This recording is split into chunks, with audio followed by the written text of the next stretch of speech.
we have had a question in our chat specifically about St. Louis. So I will ask Dr. Foster, are the flyers around St. Louis? How would a patient get involved in your study if they would like to? The flyers are around St. Louis, but we're still working on distributing them. So if somebody is interested, they should get in touch with me, and we'll send them a flyer and tell them more about the study. And we would also love people's help in distributing our flyers. Okay, fantastic. So we will try to figure out a way to get everyone's contact information to our registrants so that there can be some crosstalk afterwards if that meets everyone's approval. So question for Dr. Bronson. So you mentioned that there are hotspots that you have identified in the Atlanta area. What would you hypothesize may be some of the factors that go into those hotspots? I know that is going to be your next phase of research, but if you had to hypothesize now, what would you think would be some of those factors?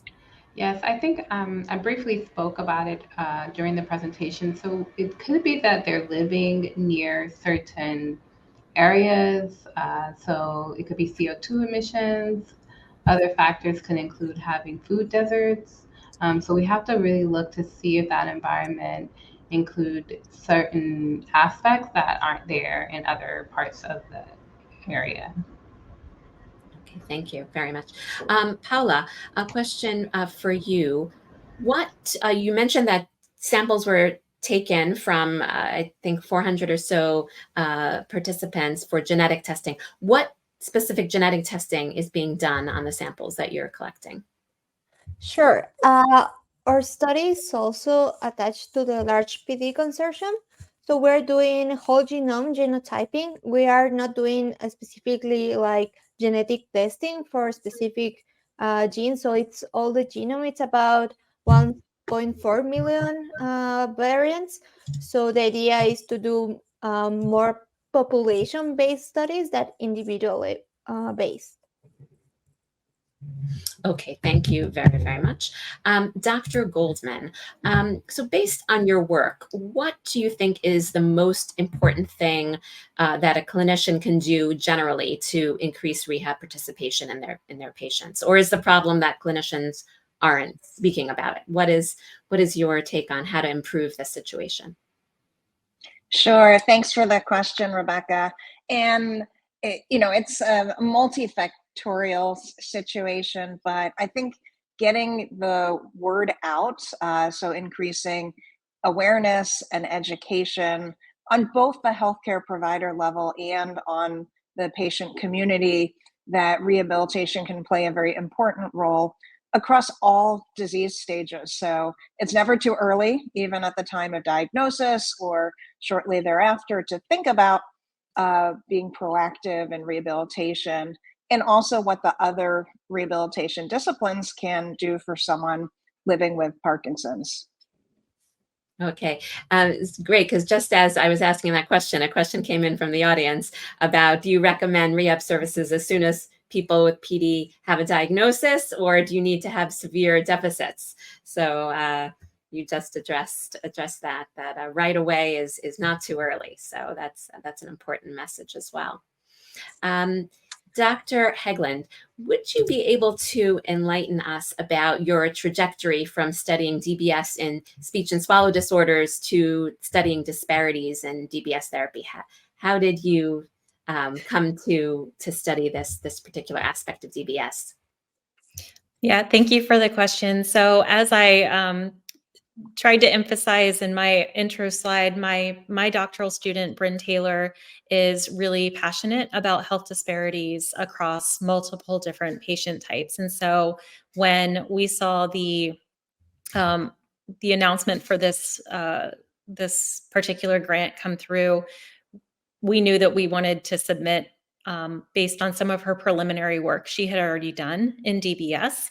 So she had done a preliminary study where she looked retrospectively at DBS implantation rate amongst African American or Black individuals at our center for DBS. And we noticed that in line with other studies that have been published, that we had a very low implantation rate relative to white individuals. And so I credit her fully with the motivation for that, and with my co-investigator, Dr. Charles Ellis, who has done a lot of health disparities work in stroke individuals in particular. We were really able to assemble a good team to do this project. Great. And when sort of at the beginning, we're at the beginning of your project, so it's hard to hypothesize, but do you think that what you're going to find is that it's a difference in clinical features that are bringing different people to DBS, or there is a distrust or a bias, or physicians aren't referring? Do you have any sense of where what you're going to find? Gosh, that's a great question. I hypothesize right now that there may be a difference in referral base from community-based clinicians. So whether that's a PCP or a general neurologist, that perhaps there's a gap in referral rate there, but that is very, very preliminary at this point. We're just getting started. So, but in terms of other clinical features, what'll be really interesting there is when we start to dig into our multidisciplinary evaluations, which is our standard of practice for determining DBS candidacy here, whether there are differences there. So if perhaps Black or African American individuals, are not being approved for DBS even when they're referred for it, I don't know. We'll, hopefully next year we'll be able to give you some better information on that. Fantastic. Looking forward to that. A question for Dr. Prieto. Can you share an approach that has worked to address the lack of Latino participation in general? And what do you see as the biggest barrier to engaging Latinos in this initiative? So looking specifically at physical activity, when working with the Latino population, one of the biggest barriers is transportation. So what we're looking at is people will not go to the events if there's not transportation specifically picking them up at their homes and then taking them to the location. And in addition, providing in-person programming is really important for the socialization part. And so when we're looking at how to provide more programming and physical activity opportunities, it's really looking at the environmental factors as well as preferences for social engagement and that going that extra mile. So we call it está bien entregado. So they're always involved in the person's life. So what are they up to, building those personal relationships with those individuals with PD and their care partners. Oh, fantastic. So you mentioned recruitment efforts. You mentioned you're in Wisconsin. Wisconsin has a lot of doesn't have a lot of Latino population, although I'm sure there's a good one for you to study. Are you considering branching out into other populations and maybe doing some of the activities virtually? Is that a possibility in the future? Yeah, so definitely looking into virtual, but also going to where the people are. So there's several nonprofit organizations that serve mainly Latino individuals. And so working with them and educating them also about Parkinson's disease, because they may not even know that they may have the disease or what the disease consists of. And so that education part is very important as well. Excellent, thank you. Question for Dr. Foster. Can you distinguish between us, if they are different, CE studios and focus groups? How would you? Yeah, so I've talked about this. They look similar to me, but I think the purpose and the goal is different. So focus groups are often run to try to sort of answer a research question, to get a group of people's thoughts and perspectives on, a specific topic of interest. Whereas the purpose of CE studios are really to inform the design and execution of a research study. So I think that's kind of one of the key differences is in their purpose or goal. And then because of that, the analysis of the data is different. It's not, maybe you wouldn't use as rigorous of a process to analyze CE Studio qualitative data as you would for a focus group to answer, or explore a research question. Thank you very much.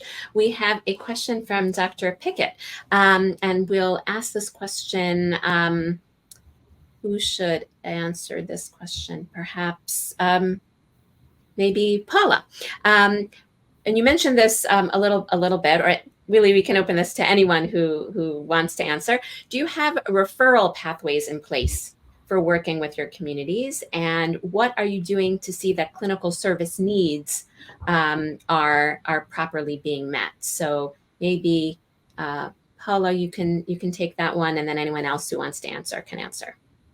Sure. Well, as I mentioned, that's a big barrier in our country. So there's a lack of enough neurologists, and a lot of people don't even have access to any medical service at all. So that's a big gap in general. But in our case, we're actually working with one of the biggest institutions, the referral institution for all neurological diseases. So a lot of people who do not have health services can access to that institution. And also, in the case of the studying specifically, we have like an open survey. So even if they don't have a neurologist on a daily basis, they can say that, hey, I want to participate in the study. So they fill in a survey, and we try to match with other neurologists, and it can do either telemedicine, or we can do like phone calls, or see a way they can take their right to participate in research studies. So that's a little bit of what we're doing. Excellent, thank you. Question for Dr. Bronson. You mentioned mistrust in your talk as a barrier to participating in research in certain communities. And I'm wondering if you could give us some practical tips about overcoming mistrust that you have found to be useful. Yes, thank you. That's a great question. With respect to mistrust, what we try to do is implement asking the question in different ways again. So sometimes having a conversation about the concerns with respect to, if we're talking about a research study or a design, we will ask, what are the concerns that you have? And we try to develop a rapport, and we don't push, but I think it is good to come back after we've explained or discussed the design, the research design, the research study or question, and then say, well, with this understanding and clarification of what barriers are, not barriers, but what we have implemented and the things that are in place, the fact that, this is completely voluntary. You don't have to continue to participate if you don't want to. This will help the community at large within the society that we're in trying to serve, and implementing those discussions, not just in one session though. Like oftentimes people will say, oh no, I'm not interested, and instead of expanding upon that and asking, well, do you mind, they don't have to at all. They don't have to say why they're not interested. If that's a no, that's a no. But if they want to expand and we give them that space to do that, and if they say, well, I don't want to talk about it right now, we will say, okay, we can come back at another time. I think what the barrier sometimes is that people are at different spaces during that time. And I think it was discussed in many of the other presenters' slides about the history of research within Parkinson or in the United States of America, and how those problems and that history has manifested some of the legitimate concerns that people bring about, and having that space and discussion to be able to ask that question and have a conversation about it. Okay, excellent. And so a follow-up question. In your experience as a movement disorder neurologist, do you find that there are cultural influences on these type of communications about research that are obvious, or is it really person by person? Yeah, I think it's a combination of both. The other thing I wanted to add in that discussion about bit of tidbits is diversifying or providing a more inclusive community within your team, within your cohort, within the research team that you've developed. I think is just essential to being able to have a conversation. People connect with one another based on their culture, where they came from, if they attended certain schools, and those things. Just like with any irrespective of what the race is, that those things kind of bond them and they make them more excited to participate in the study. So I think that it is not just individual. I think there are certain cultural aspects of it that make it easier when you're having someone who looks like you asking you to assist and participate in the study.